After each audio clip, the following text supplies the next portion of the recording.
Good morning everyone. Leo tutakwenda kuzungumzia faida ya kula ndizi kila siku. Watu wengi wanakula ndizi kila siku lakini hawajui zinafanya nini katika afya zao au katika miili yao. Je, unajua kwamba ukila ndizi 2 kila siku mwili wako unaweza kubadilika kwa njia ambayo hukuwahi kufikiria kabisa? Leo nataka nikuonyeshe ukweli huu. Ukila ndizi 2 tu kila siku, angalia kitu ambacho kitaweza kutokea mwilini mwako. Usiondoke, hakikisha tu unatazama video hii hadi mwisho kwa sababu faida ya mwisho itakuletea muujiza mkubwa sana na itakufanya uanze kula ndizi leo. Japokuwa faida zote ni za muhimu sana katika mwili wako. Karibu sana kwenye chaneli yetu ya Uhuru wa Afya, sehemu ambapo tunajifunza siri za afya kwa njia rahisi na za ukweli kabisa. Leo tutaangalia faida za ndizi, tunda rahisi sana na la bei nafuu kabisa lakini lenye nguvu kubwa sana katika mwili wako.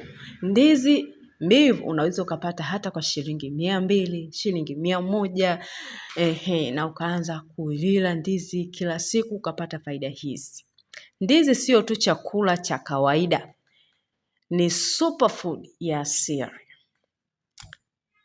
Kama haujajiunga na chaneli yetu, hakikisha unabonyeza neno subscribe ili uweze kupata video zetu pindi tunapokuwa tunazi-upload. Faida ya kwanza, huongeza nguvu haraka. Ndizi zina wanga wa asili ambao hutoa nguvu kwa haraka mwilini. Ukila ndizi 2 kila siku, utapata nguvu ya kufanya kazi zako kabisa kwa uhuru. Utapunguza uchovu, utakuwa na stamina nzuri siku nzima. Ndio maana hata wanamichezo wanapenda kuanza kula ndizi kila asubuhi. Faida ya pili, boresha afya ya moyo. Ndizi zina madini muhimu sana yanayoitwa potassium. Potassium husaidia kudhibiti presha ya damu, kulinda moyo, kuboresha mzunguko wa damu. Matokeo yake, moyo wako utakuwa salama zaidi wakati wote. Faida ya tatu, utaongeza mmeng'enyo wa chakula.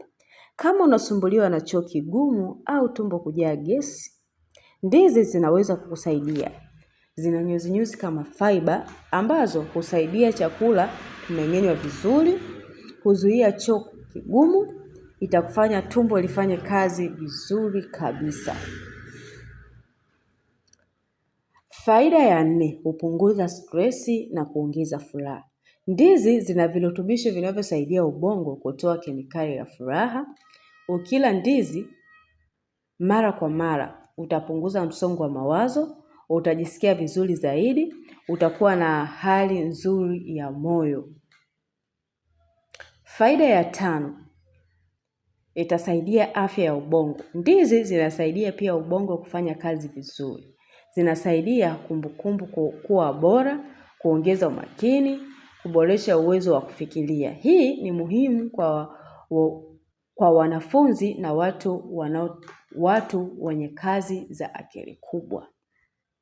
Faida ya 3, itaboresha afya ya misuli. Kama unapata maumivu ya misuli au kukakamaa, ndizi zinaweza kukusaidia. Zinafanya kuzuia misuli kukakamaa, kuimarisha misuli, kusaidia mwili kupona haraka. Faida ya 7, ngozi yako itakuwa nzuri. Ndizi pia ina faida kwenye ngozi yako. Ukila kila siku, ngozi yako itang'aa, utaonekana mwenye afya, uzee wa ngozi utapungua polepole. Kula ndizi 1 hadi 2 kwa siku, usizidishe sana, changanya na vyakula vingine kama lishe bora.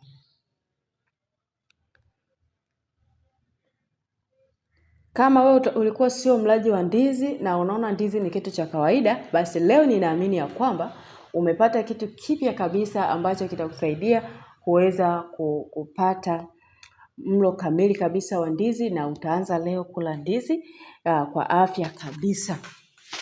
Yes. Kama utaanza kula ndizi leo, basi unaweza kubonyeza neno subscribe, una-like video hii, una-share kwa marafiki zao ili na wao pia waweze kuanza kula ndizi leo kwa ajili ya afya zao. Kumbuka Kila kitu ni hatua ndogo. Basi anza leo hata kula kipande tu, kama sio mlaji wa ndizi. Anza basi leo hata kwa kula kipande tu kidogo. Kesho utakula kipande kingine, na mwisho wa siku utazoea na utapenda kula ndizi kama unavyopenda kula matunda mengine ambayo unakula kila siku. Asante sana kwa kuendelea kuwa pamoja nasi Uhuru wa Afya, na mimi ni Dr. Bilnada.